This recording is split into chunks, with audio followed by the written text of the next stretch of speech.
And Sahar, how like must be having a very hard time with what's going on back home.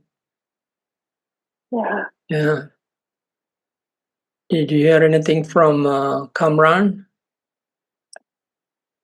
I tried to ask someone to call him and know if his brother in jail is okay, because we hear lots of news about people in jail that government try to abuse them. They stopped, I don't know, food and drink, and they take some of them to their station, so they kill them. So when Israel bombing, they get killed. Yeah. So it's complicated, different news we hear, but the last thing I heard 3 days ago, they said they are okay, but not too much news. Yeah. Yeah. And let's just keep up our hope. Yeah, we are not able to call them, and they just sometimes can call, so. Thank you. So I'm just visiting with my brothers here. 2 of them came from London, and they're spending a couple of weeks in my hometown. So I came here, and I'll be here for a couple of weeks and then go back to Trincomalee and then to Taiwan on the 1st of April. That's where I am. So I'm glad that we are here. So Eva, you have already.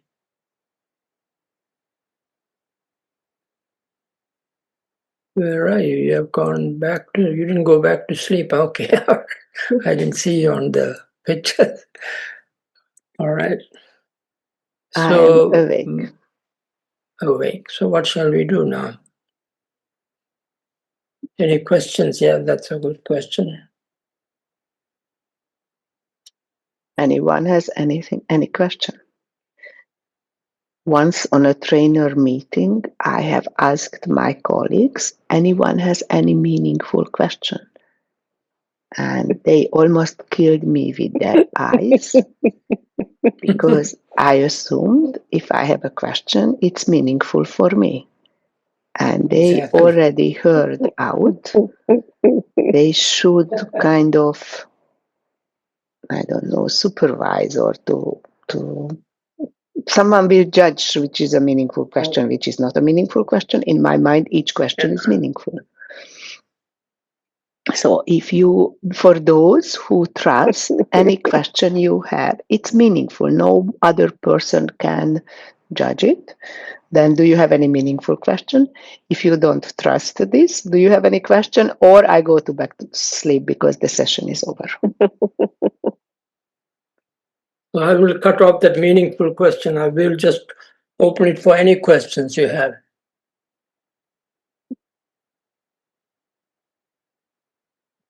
Okay, I have a question. We opened up for the questions. This is something that I have been thinking after attending our first meeting, first one of the meeting, I don't remember. And after watching the video of the last meeting, it looks like we have been clarifying what we wanted to do in this group. The name of this meeting is a kind of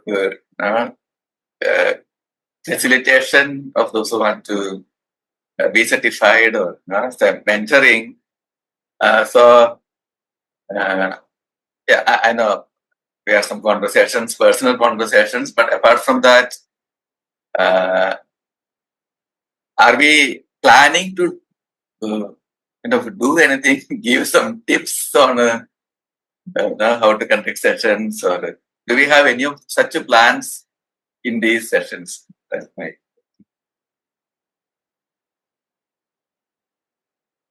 Yeah, I think Eva started the thing very great idea of these meaningful questions.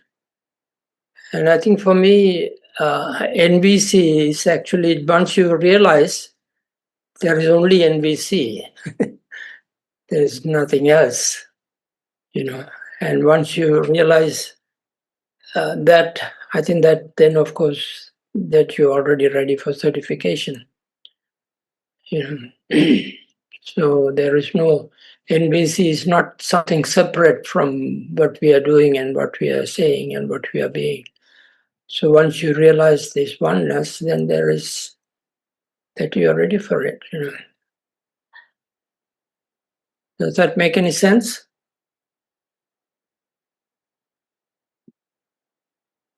It makes sense in some way because I've also been attending a couple of other sharings, meetings organized by the participants of IIT in Kandy.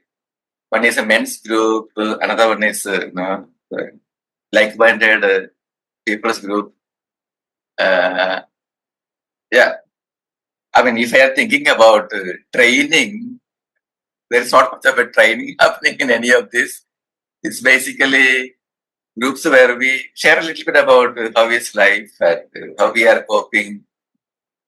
We don't really talk much about NVC as such. But then, if I heard you correctly, what you mean is our life is NVC, and when we share about how we are coping, how we are living, perhaps that's already the NVC training.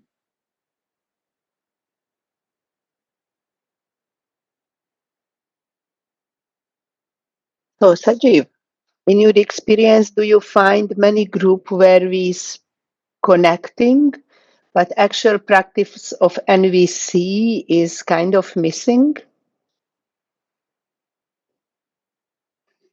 Especially in the men's group, there's a lot of connection.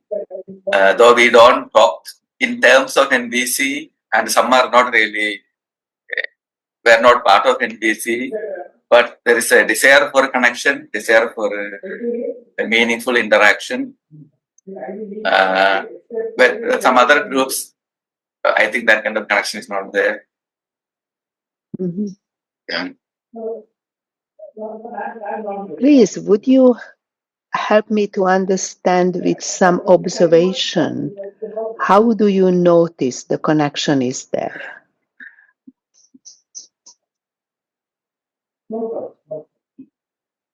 If you wouldn't be, sorry for my prejudice, but if you wouldn't be a priest, I wouldn't ask such a tough question, because for me, I don't know how to make an observation. But you are clever. You went to better schools. Your English is better, so I'm okay to ask such question.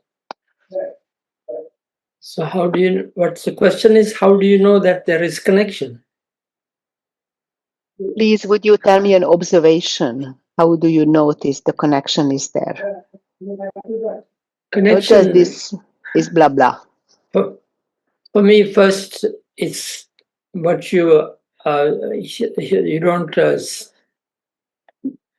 find it only through your feelings.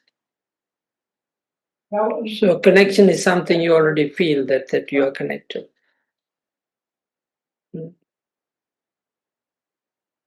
For me, that's what it is.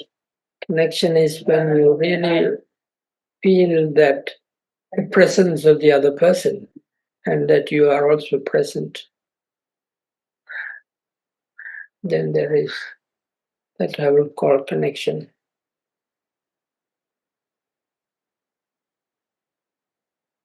I have a follow-up question from Eva to this. So it's about feeling. Is it a feeling of acceptance by the other, acceptance in the group? Is a feeling of being heard, feeling of feeling comfortable in the group? If I don't not get comfortable in the group, either a lack of connection.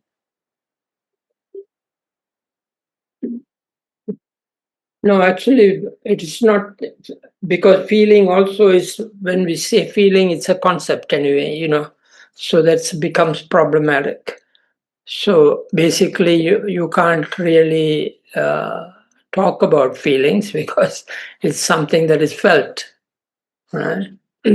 So that is also about seeing, knowing, and all this, because when we start talking, it's always concept.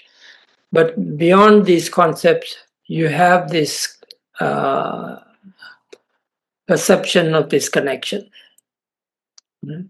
So, for instance, if you are in the garden now, if Rainy is truly in the forest, then she could feel, in the sense we have no way of explaining it, but she could feel the presence of the trees, and then presence of herself, and that is connection.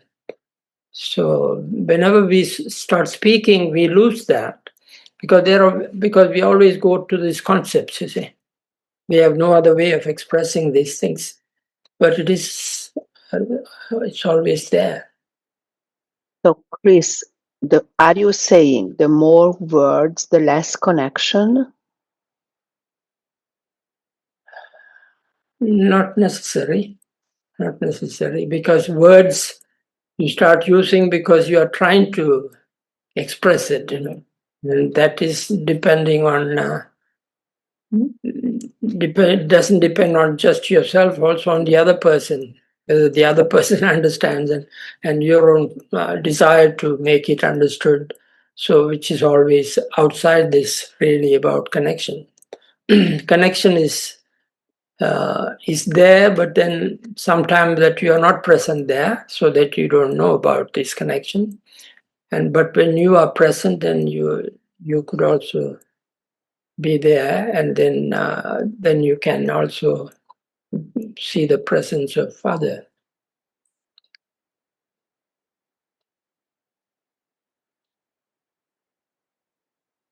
And Chris, can I be connected with the group when they are not connected? Because I am fully present? Yeah. Yes? Yeah. Yes, that's whether they may be absent, but you see them as absent.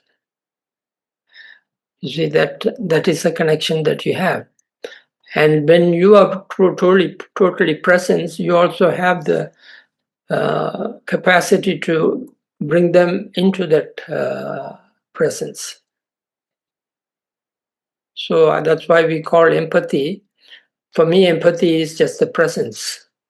That is, when you can be totally present, then you also draw the other person to that presence. Even if they are out, then you can always draw them to it.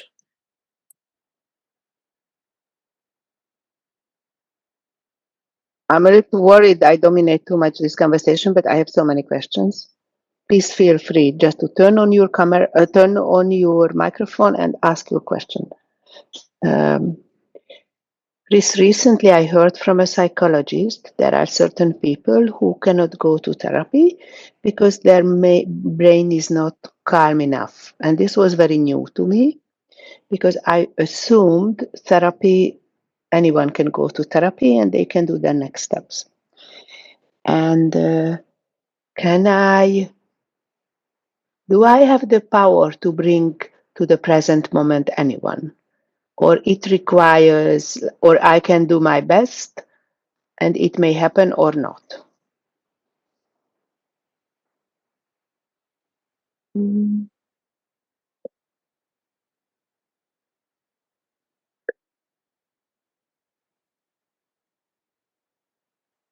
I clear, Chris? Rennie, you want to say? Yeah. But I mean, I'm just leaving it open also to the others who want to respond.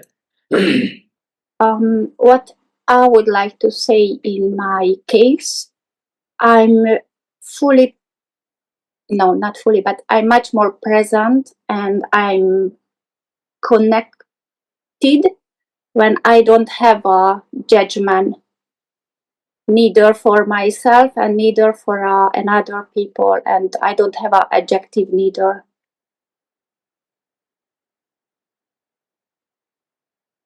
This for me it's a really important things. What can help to me to be connected.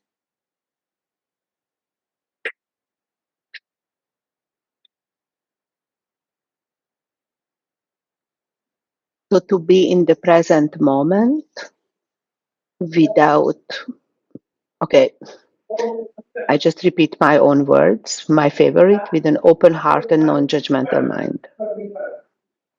And if I don't judge myself or the other person, I can be present. I can be present with my judgment, but I'm not. Yeah. It's interesting. I didn't understand this, Rani. So, because first I thought if I judge myself or you, I cannot be present. And now what do I hear? No, I say I cannot be connected with another, but I can be present if I just notice I make a judgment. Okay.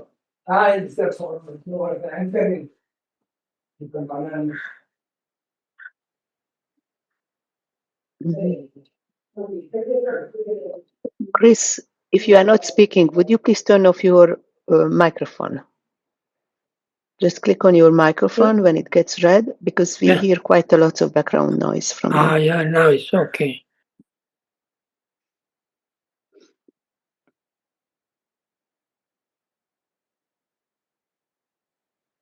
So I don't know if what I'm going to say is connected with this, but what I have experienced is when I have this judgment and I am unable to, or when I don't take the steps to remove the judgment, or especially an unfair judgment, I have no desire for a connection. I just want to avoid certain people.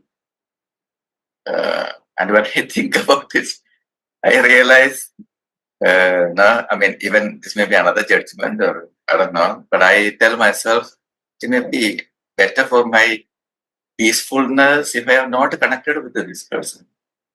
Because when I try to be connected, when I try to interact, sometimes my judgment is increasing. My interpretation of that person's behavior. Yeah, so I don't know if this may be my judgment about myself and my judgment about others. Is it really the quality of the presence itself is kind of decided by my judgment or my lack of interest for connection, maybe?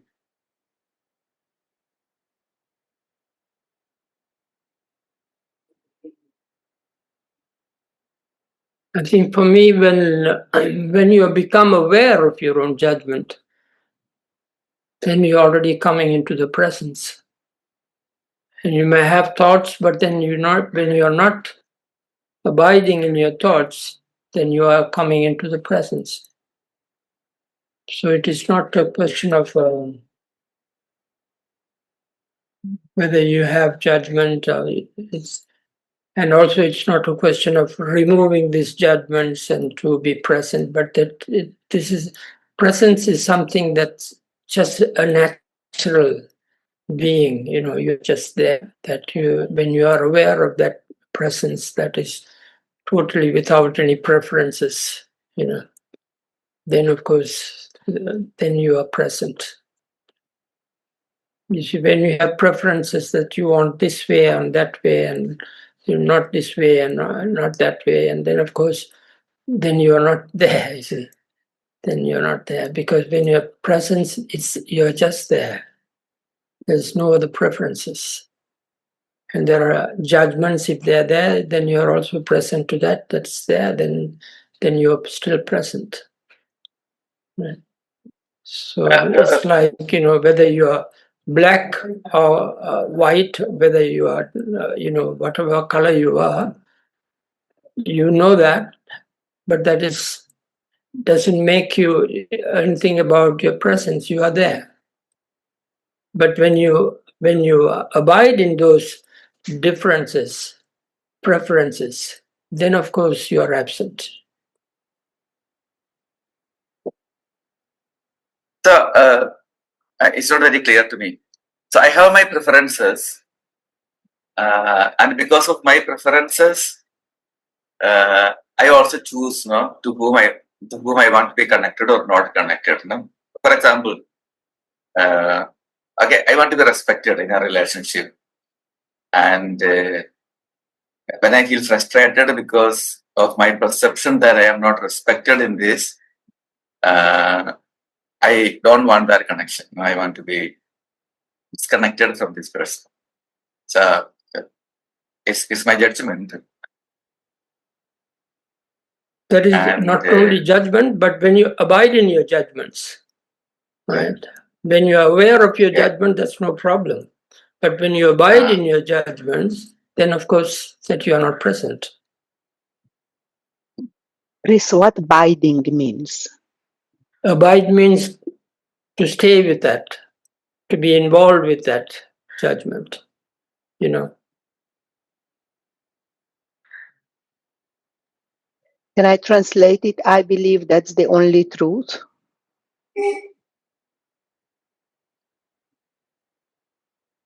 That is the only truth. What do you mean by that? That's only truth? I just try to translate to simple English the abide in my judgment. Abide, yeah. Abide means a simple translation would be stay with your judgments or involved with your judgments and not possessed by the judgment. Okay. Or influenced by the judgment. Then of course you are not there.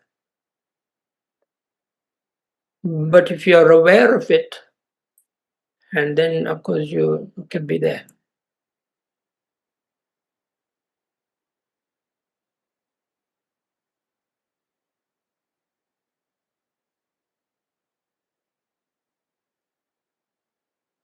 When you are now, suppose that I am here, and now I have a judgment about you, Eva, that you are not listening to me and you won't listen to me. So this is a judgment. And if I abide with that in the sense of I persist with that thought, and then of course you are not present. Especially if you believe I won't listen. When I claim to know what's going on in the other person in the future, they never listen. Because maybe That's your right. observation when is you think that the other person will not listen. Yeah.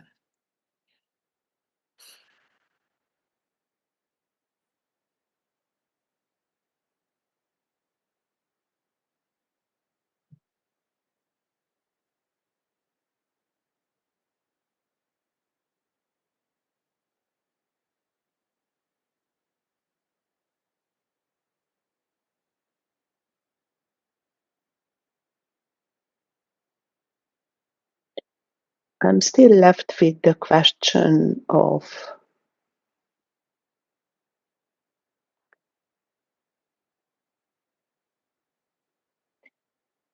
I heard something from you, Chris, which sounded like if I am present, the other person will be present as well.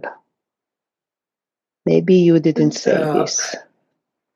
Not necessarily, but this will be an influence and a gate. It's like when you're open, and when your gate is open, then of course you invite other people and they are also welcome. You see, that's what I meant by when you are totally present, the others also drawn to it.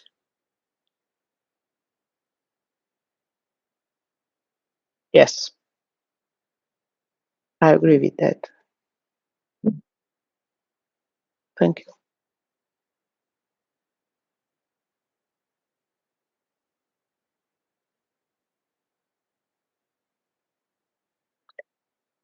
Anything else in relation to this presence? Because I want to react to such Yeah, okay, yes. No, go ahead, Chris. This is your session. So I also want to bring your attention to one. Her name is Toni Packer. Toni Packer. TONIPACKER. She's a Zen practitioner, but she just gives retreats. She has a center called Spring Water Center, and she just talks about ordinary stuff, and then she brings everyone to an understanding of what does it mean to be present. What does it mean? What is consciousness, and how is it that we have only one consciousness and that all of us share in the same consciousness? And it's beautiful. I just came across it the other day, and I was really very struck by it. And it's not that she's saying anything; she's just talking about just ordinary stuff.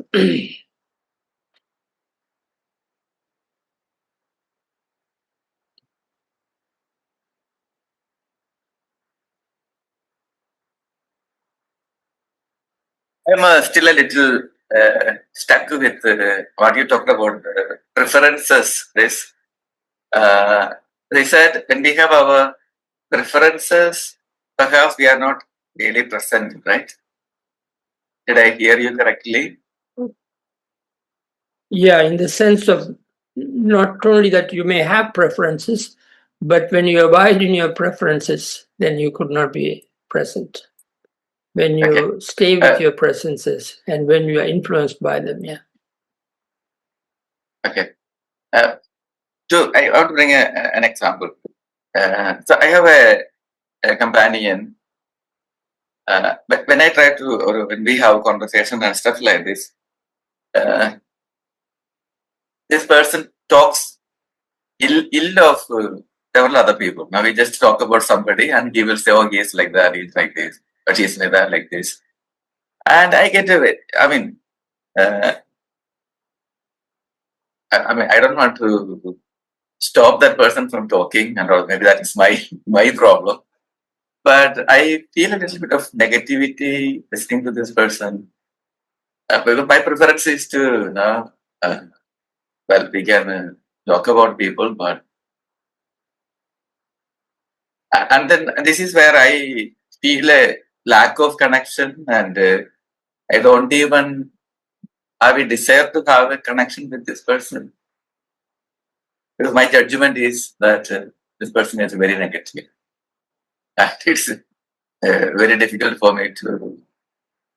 I am aware of this judgment, but my interactions with this person only reinforces my judgment. Yeah. So my preference for not to talk ill of others when somebody is not, that person is not there. That preference is, I think, interfering with my presence there. So it's very clear, actually for me, it's clear that you have a judgment. So you have also a dogma that if you talk ill of others, that you are not present and that you are not open, etc. All these are concepts, So, and also it's okay to have what you like and what you don't like. That's okay to be aware of it, okay. But then to stay with it, to abide in it, to be influenced by it, then of course it takes away your presence. because you are putting, you already, that's why I said without any preferences. See, because you have this and then you have a preference that you need to be without, need to not to talk ill of others and this and that. You have preferences. And while your presence, when you have preferences, then of course, then your presence is also is reduced. You cannot be present.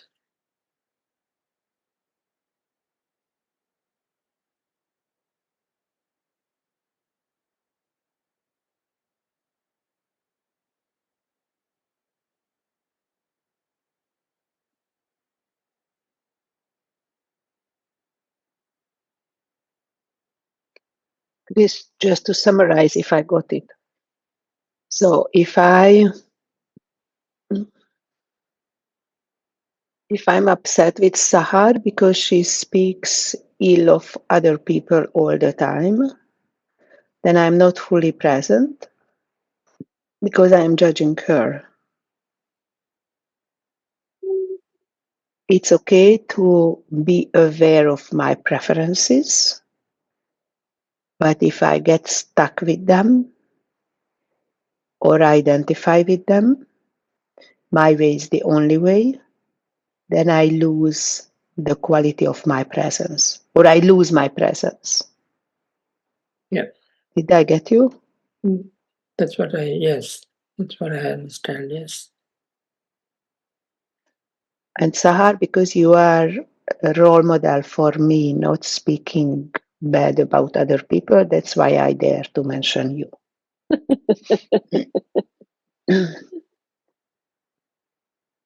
Thank you for clarifying.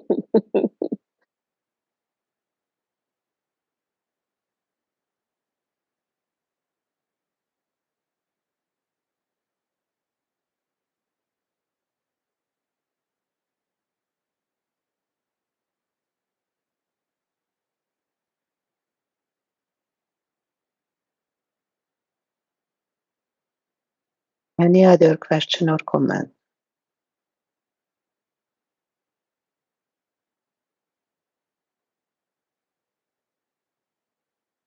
I would like to ask my question, but if you think it's not something we're gonna discuss it here, I'm okay to not answer it.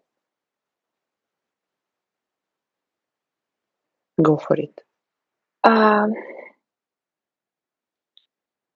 These days, there's a big challenge between people. Some of them are happy with the war that is happening in Iran, and Israel and US try to remove Iran's government. And some people are against that, and they believe that's violent.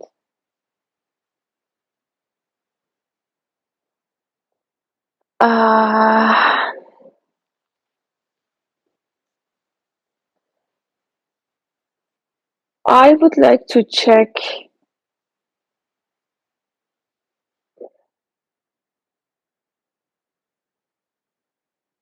my thought with you. I think with all experience I had in my country, I think we try every non-violent method that is possible. And because with any action we had, we just lost more in last 47 years. Part of that with personal experience and part of that with the story I know. Now I consider US and Israel action as protective power For me, it's not violent. That's an action that protect people and stop the violence that look like there is no other way to stop them from abusing people, killing people, I don't know, limit their choices, everything you can imagine. So I would like to know your opinion. Maybe because you are out of, sort of out of this challenge, you can see maybe wider than me, or maybe your personal feeling it's not involving here. I would like to know your views.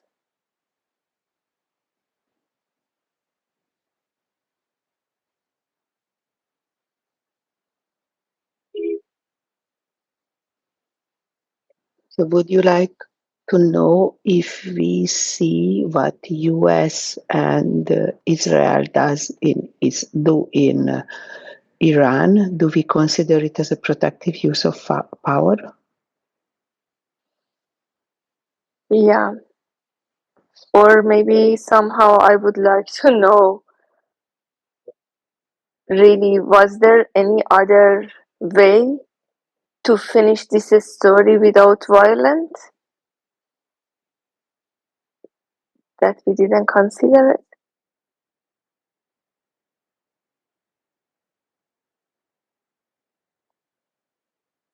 I feel a deep urge to respond. So probably my answer doesn't come from my deepest wisdom, but more from my tension.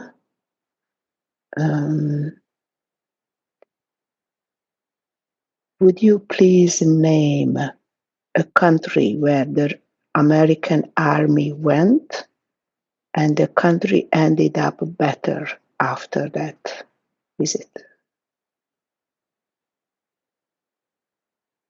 Honestly, I don't know any country that treat their people like Iran's government does. So maybe it's not fair compare, because they killed more than 40,000 people in 2 days, 2 months ago. And 210 of them were under 18 years old. And still they are killing. So I cannot imagine US can come and do something worse than this. I hope you are right. I know much less about the region than you do. I don't see the American army, especially not Mr. Trump, caring for human rights. So I have you know, when I was trying to practice empathy, I found the hardest case Trump, because I couldn't empathy with him. So I don't want to say he's caring about humanity, but I don't believe when Russia says, "Oh, it's out of humanity," that uh, what they mean about humanity. Are are those people in Iran that they are killing, they are in jail, are they human? Also, you know,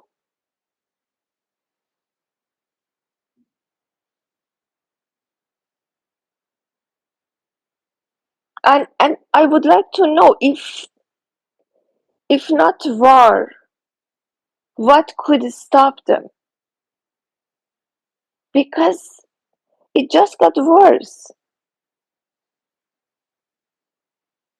As I remember, it just got worse.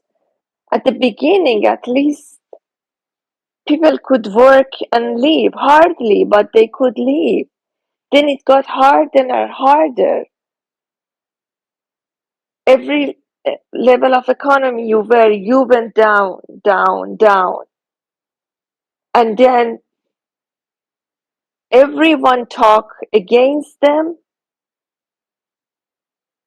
just get arrested, just kill them easily without any explanation. You teach nonviolent communication. You are not allowed to leave. You should go to jail.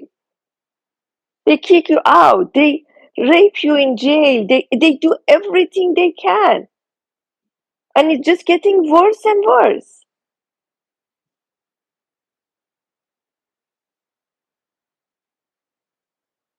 It didn't get better with whatever we did.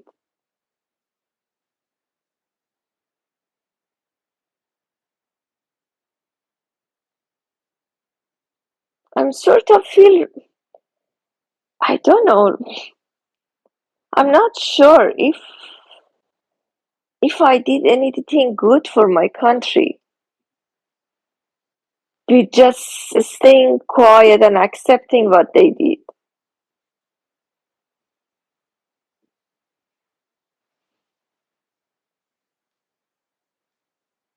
They didn't let me go to university. Okay, it's okay. We can study ourselves. They kicked me out of school. It's okay. I can study by myself. They didn't let me work. It's okay. I can drive a taxi and earn money. They, whatever they did, we said, oh, okay, we can find other ways. We can find another strategy.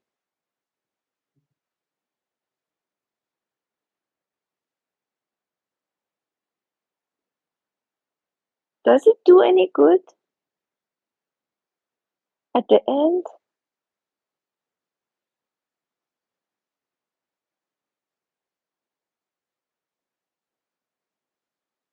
I'm sorry, still I'm okay if you stop this anytime.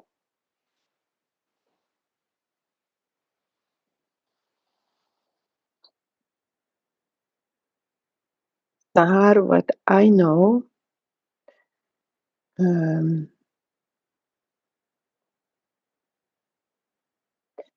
I went to the European Peace University, where we basically were learning a lot about mediation. And if I mediate between two human beings, and I don't know anything about their background, I can even be more successful than knowing their background because I am less biased, and it's easier to be in the present moment.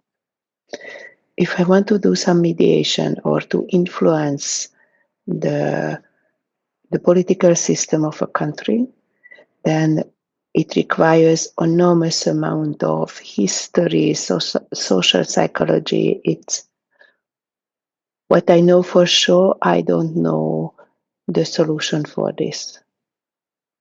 And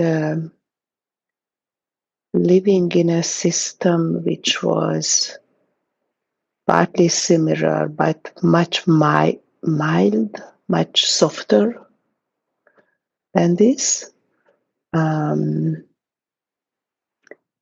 can connect with, I can remember my desperation and my country going to the similar direction and being scared of the elections, and I kind of trust there will no blood included, no matter what happens, but I can never know. So it's like, it's totally different. But I know for sure I don't know the answer to this. And it's very difficult for me to clarify how I relate to Kamran. Part of me says, why the heck, if you speak good enough English, why the heck you don't leave that damn country, and why do you put yourself into the victimhood? At the same time, I agree with you. If everyone leaves the damn country, then we are feeding the oppressor. And still, you have one life. Maybe if you are a Buddhist, you may have more than one, but no one proved it for me for sure yet. So I want to care about this. And anyway, Father Chris is preaching about being in the present moment. So what I know for sure is, I don't know. It's very easy from my comfortable living room to tell people go to protest. I can tell it to the Russians, the same thing. And about oppressive systems, in my best knowledge, in Saudi Arabia, women has no ID card. That's why they couldn't drive. If you go to Russia and you don't agree with the government, I don't know if you're hopefully like you are sent to war, and maybe you are given to money. If you go to North Korea, Sudan, so it's without questioning how horrible the Iranian system. Unfortunately, it's not the only one. But doesn't matter. It's if I was born here, I want to live here. I want to be able to live a normal life here. So it was a long explanation why I don't know. And why I am so sure, I don't know. But there are lots of other people, so I shut up now. And Sahar, my question is, please remind me, are you okay if we leave this part in the video, or would you like me to cut? Usually I cut off the video, the beginning, the how are you part, mainly because it's not so interesting for those who were not present. It's interesting only for us to connect. And Kamran asked me last time to cut his part, so it's not open to the public. I kept it for myself, so if we ever need it, then we can have it for our record. Do you have an answer for now? Or do you want to think about it later? Maybe I can think about it, yes. I can think. So, thank you. But I love your question and I believe it's relevant, and I hope someone will tell us the answer. Thank you.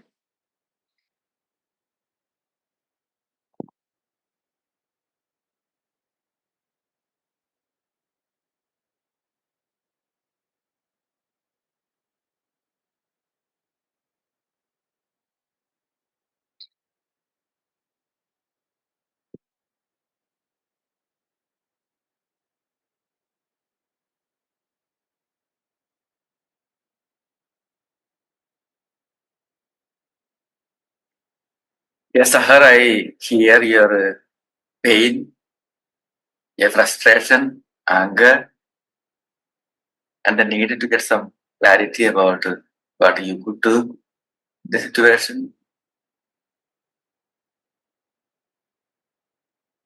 And obviously, I have no answer. And sometimes I think this is a problem that I face, many of us face, when the problem is not, and when I am not the victim, when I am not experiencing the problem, maybe I can think about my own judgment about the US or what Iran government or Israel. But when you are experiencing it, when you are going through it, it's a different story.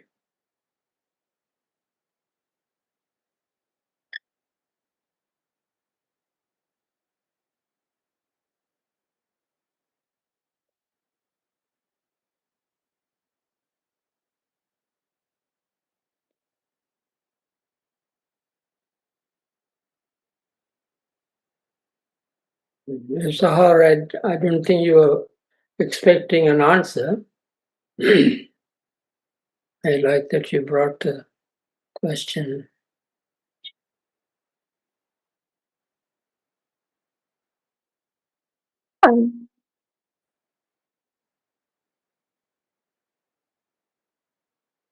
Maybe the question, at least in this part, is is the question, is my understanding of using power as a protective,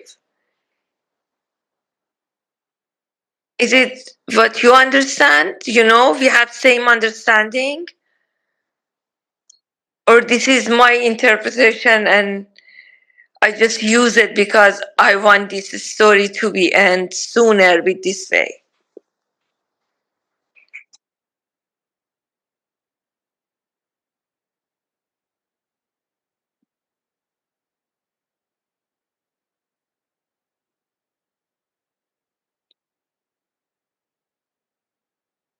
So for me, it is also about a dictatorship. If dictator, he can decide which is good and which is bad and do what he wants, right? Whenever they do, then it might help some people and it might hurt some people. They'll always be the same thing. But that does not doesn't have a solution there. But I think even Gandhi, when he went against injustice, and there was 1,000 people who were killed there. I mean, we never talk about it, but there is a huge amount of people who were killed. But there is something about integrity, where that you can stay with it.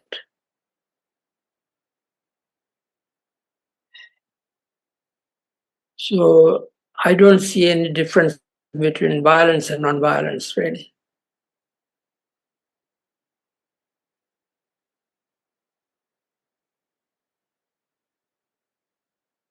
They're all strategies.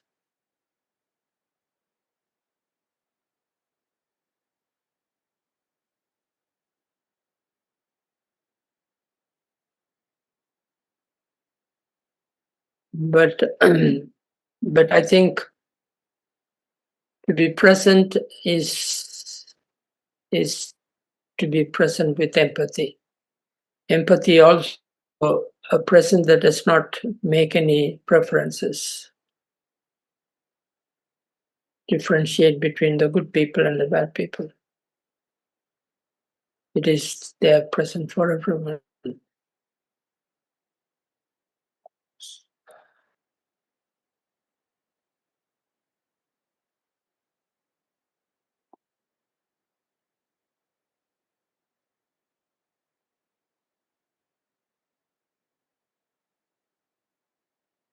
Of course, now this Israel is not doing to really help anyone. Actually, they want, because they are doing out of fear. They are afraid that they'll be wiped out. So before they are wiped out, they want to wipe out the ones who they think they're trying to wipe out. So it is a very difficult thing to say who is right and who is wrong. That's why in NVC we don't talk about that. We don't have that preference, the right and the wrong.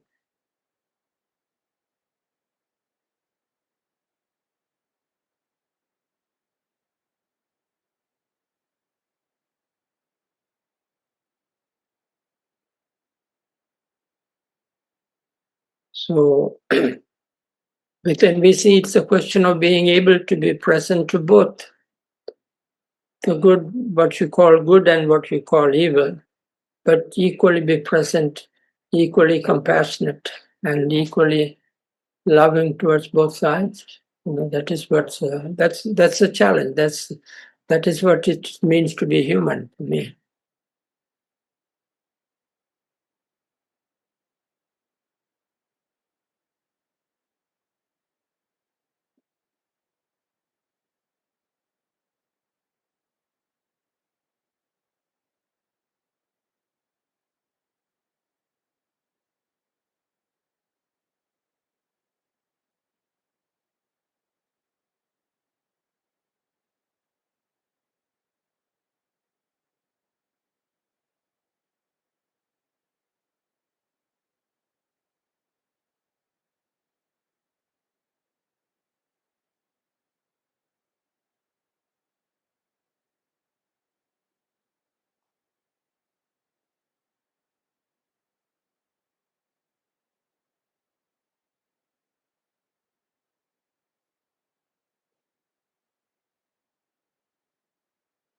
Thank you.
Oh, what I take is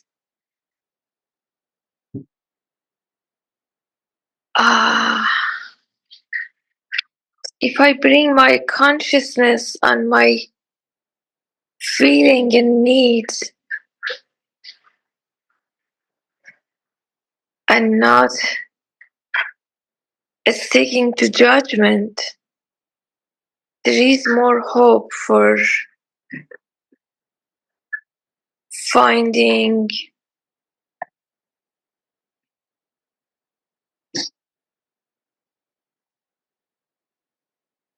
nonviolent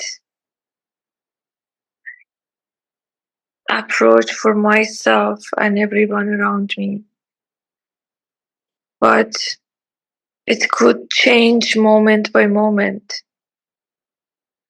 and there is no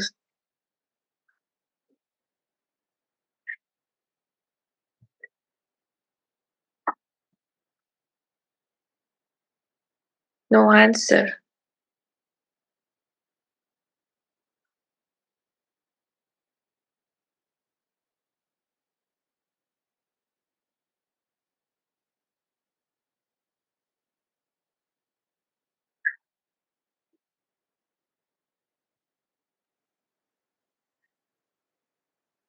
Chris, are you suggesting I am supposed to do my best to offer the same quality of empathy to Khomeini, Trump who killed him, and Sahar?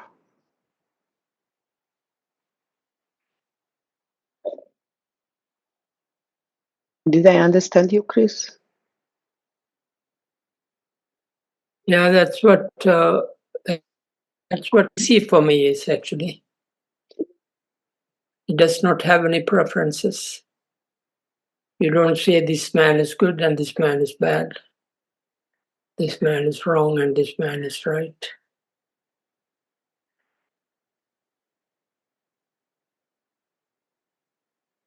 And where is moral?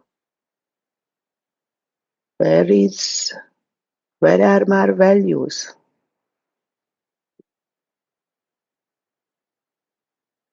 There's no space for that. Values, you have your values, yes. You have your own preferences in the sense of this one. You like, cafe latte, you want coffee with milk. You see, but then you can't live in that. When you're living in that presence, then you are not here. So when you make this difference between this good person and the bad person, then you are not there. Your presence is not there. And actually, the only influence that we have is our presence. It's not our strategies and things. And we are not here to change the world anyway.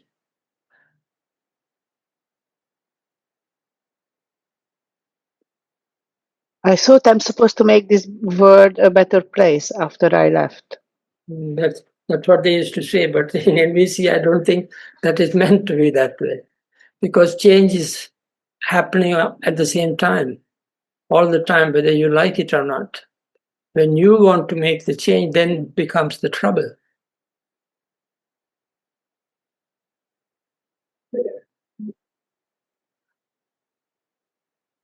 When you could be present and allow the changes to happen, then the things happen beautifully. Everything goes well. The trouble comes when you want to make the changes. When you start making this is the thing and this is the wrong thing.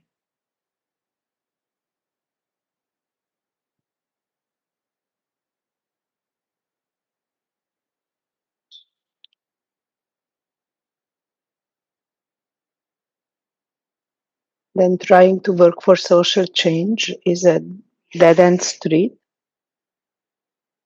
No, social change is when you're really able to do what. So, for instance,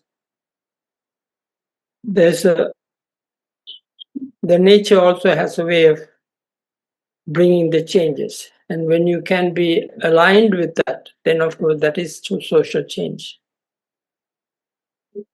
Not doing what is best for you and what is good for you, and it's not about that. It's about what you are called to do. Then of course that is a change, social change.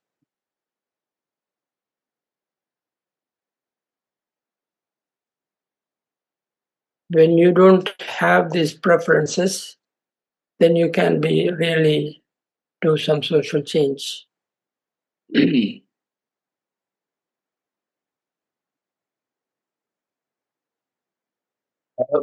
I'm a little confused about this. Now it's like Gandhi is often quoted as saying, "Be the change you want to see in the world." Of course, we want to see some changes in the world. Sahar, of course, wants to see some change in the world. But when you say it is a kind of our preference and then perhaps we are not present, no? Eva earlier talked about values, objective morality, certain things we consider as valuable. I suppose there are common acceptance of that. I don't know. Common acceptance is a good word for it. But it sounds like what you are saying is, we passively accept things that are happening and let the change happen by itself, not contributing to those changes. I don't know if that is what you are. I mean, that's how I understood No, I don't. what you said. No, I'm not talking about being passive. Right? Basically, I think NVC is about really connecting to life. All right. For me, that is what NVC is, that you are connected to life and that you'll follow the uh, invitation and the guidance and the way of life. So when you're called to do things, then you do it, not out of your own self-interest or you to bring about changes or anything like that. Right. So to be one with life, it is not passive. It's the most active thing that anyone can do. To become one with, to be one with nature, for instance. So when we are talking about this presence, it's about it is coming to realize that you are one. There is no that you don't make these differences.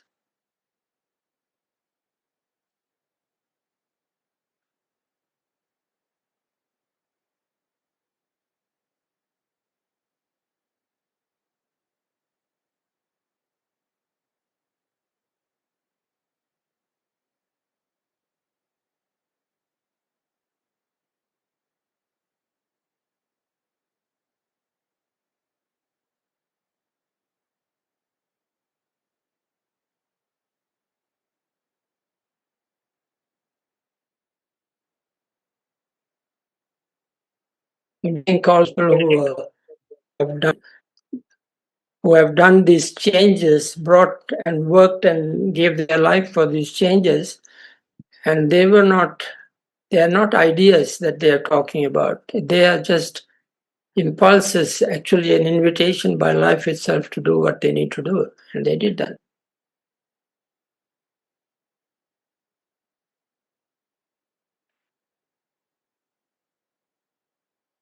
It's always moved out of compassion, really.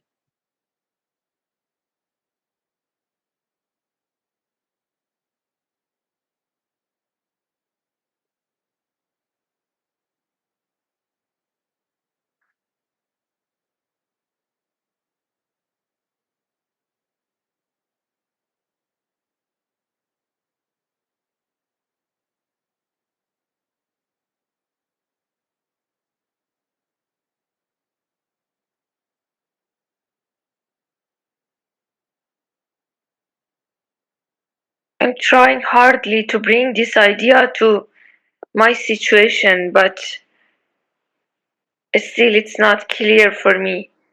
I know in my personal life how to live it, but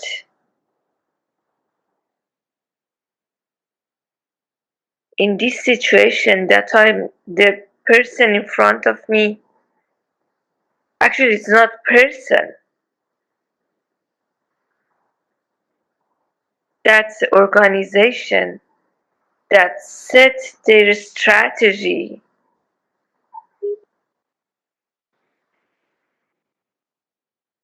based on something that is so far from my values.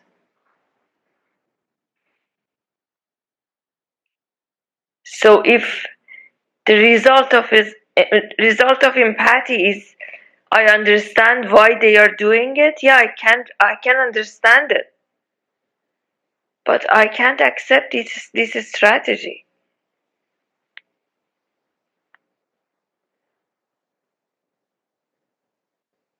So I cannot find out how being compassionate with Iran's government and Trump in this situation, how it works. I can't understand that.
So, Penny, for your thoughts.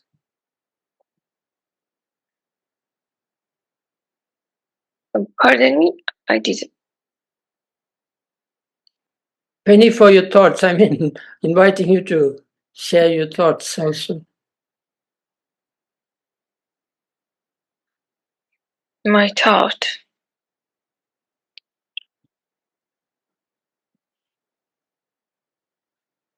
Reflections on what you're saying are inviting reflections from others.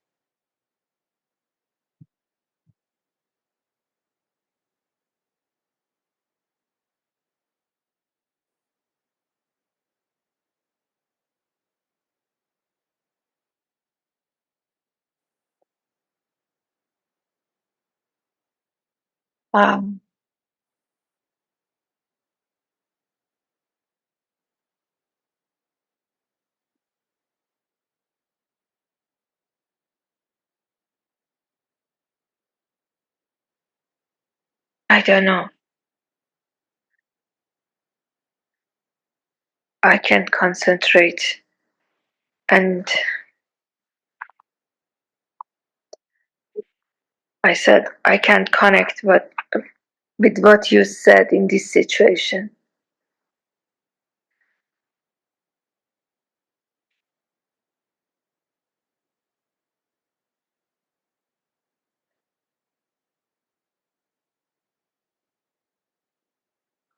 I think I need to review my understanding of nonviolent.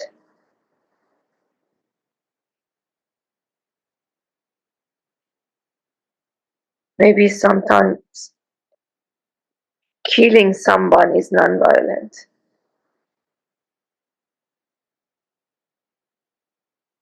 I can be sad for it. I can do empathy. But sometimes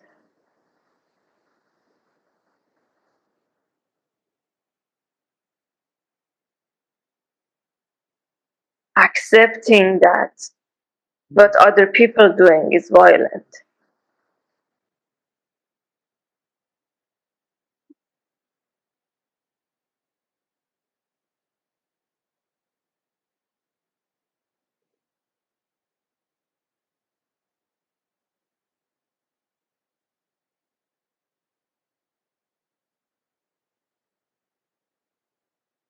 Chris, Sahar, are you open for a different approach? That's why I opened this question. I really Accepting hear things different. the other person's violence is not doable for me, but staying with my feelings while the other person's actions are not acceptable is doable.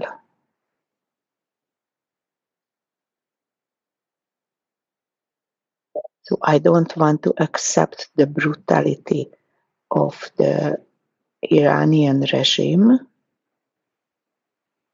but I want to be able to bear my feelings. How do I feel when I think about them?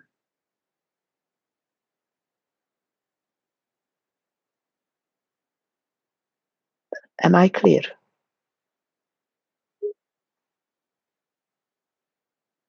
How about the action? I understand the feeling, yes. And if I come from this inner peace, my action is more likely to be non-violent. What is nonviolent in this situation? I don't know.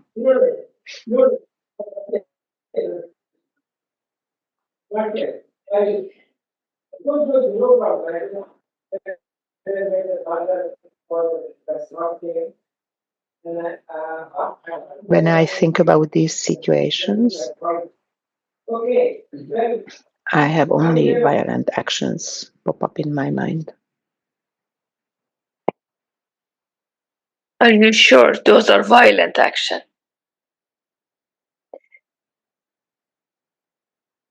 The energy where it comes from.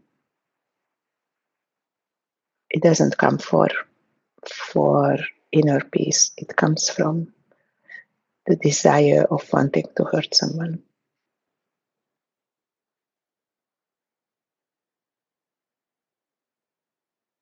That's why I thought I should review the meaning of nonviolent for myself. And maybe so I want to be empathic with myself, even if my action comes from this energy of wanting to hurt someone.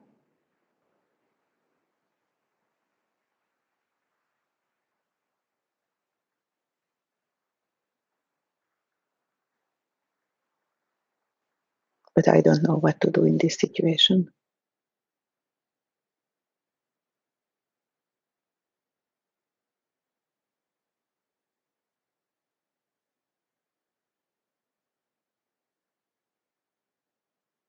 When I heard how many is killed, I smiled and I felt happy. And then I noticed it's the news of, somebody killed someone else and I'm happy for it. I start blaming myself. But then I notice maybe that's nonviolent. Maybe killing the source of violence is nonviolent. Because we try negotiate, we try protesting, we try cooperating, we try spreading nonviolence. Didn't work.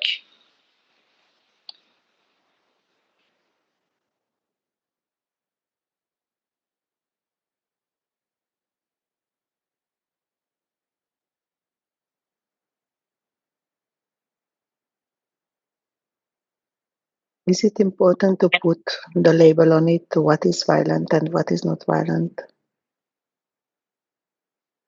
I like to have this clarity for myself.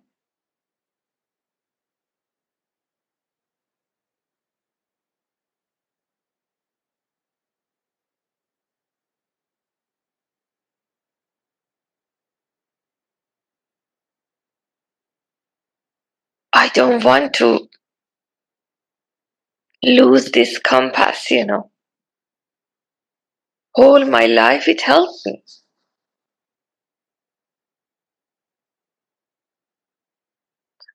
And I want to be clear.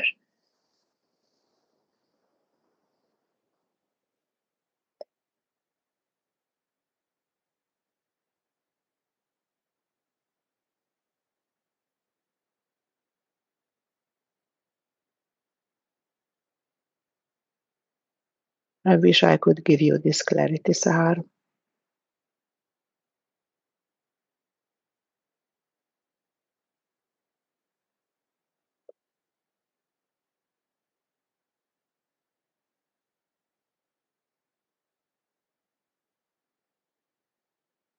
Thank you for staying with me and for trying to understand.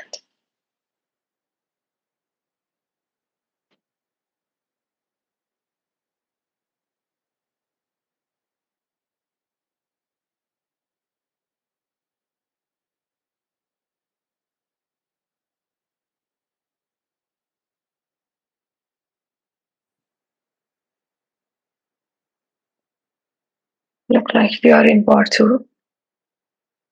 Please repeat.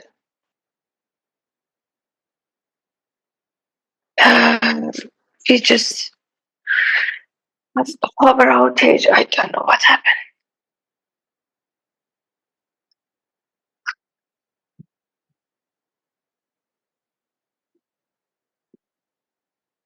Everywhere. Okay.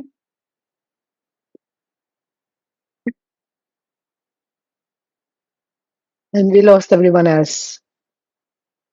How are you right now, Sahar?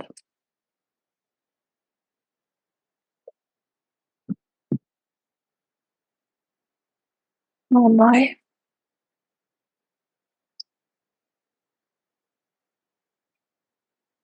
Still confused. And something's telling me to trust my instinct. and not looking for answer from others.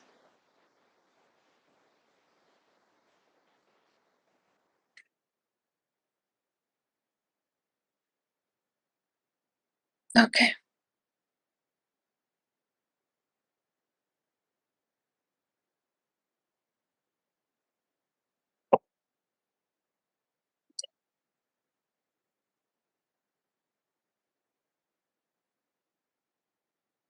I hope I didn't ruin the session.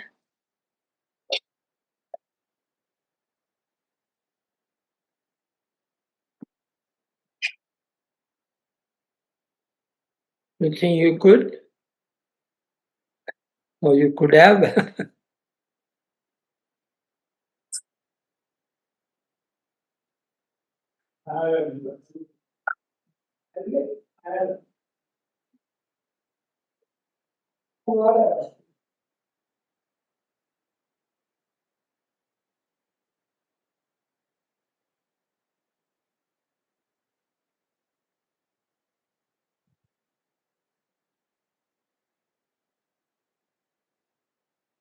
Thank you, Sar. Thank you for sharing.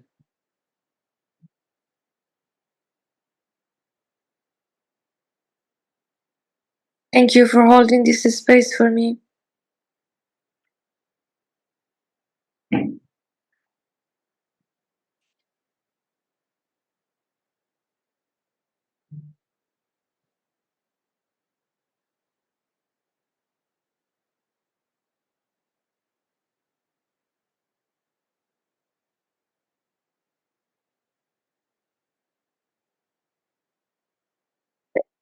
Anything else from you, Chris?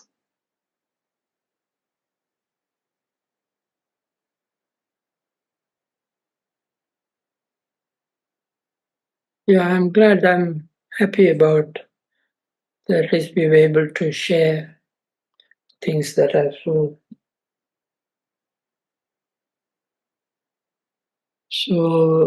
personal and so close to us. And that is, for me, that is all very much close to what we are about.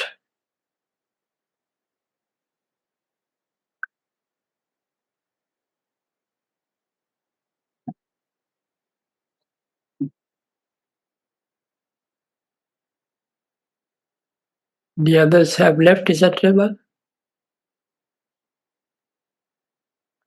Yes.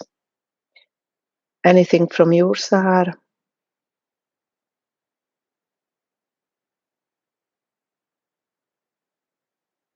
No, I think I'm okay now.